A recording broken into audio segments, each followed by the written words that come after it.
Hand washing before and after patient care is vital in the prevention of transmitting microorganisms between patients and hospital staff. Rinse and lather thoroughly between the fingers, wrists and forearms, then around the nails.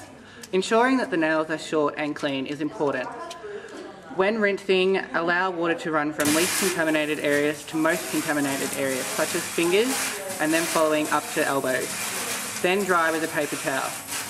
Antiseptic alcohol rubs such as Avogard can also be used as an effective way to wash hands between patients. The sonic membrane sensor can be used to take a patient's temperature as it is quick and easily accessible.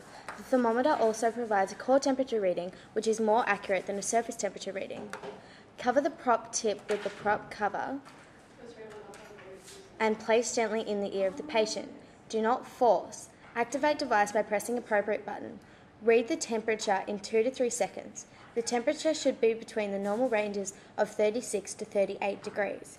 Anything above 38 degrees is considered hyperthermic, and anything below 36 degrees is considered hyperthermic. Reading. Check that the cuff is appropriate size for the patient. Approximately 80% of the cuff's bladder should cover the arm circumference.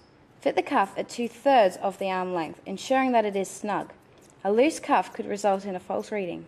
Attain radial pulse and inflate cuff and observe when radial pulse depletes. This is the estimated systolic reading.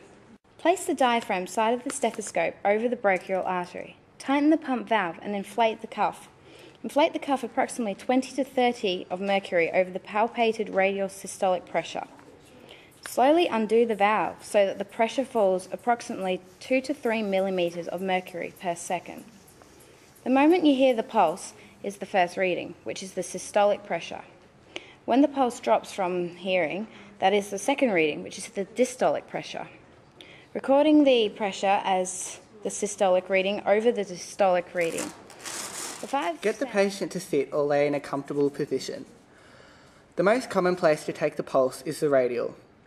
This is located laterally on the wrist. Use your middle and pointer finger and count each pulsation for 30 seconds. Times the result by 2. If the pulse is dysrhythmic, count for 60 seconds.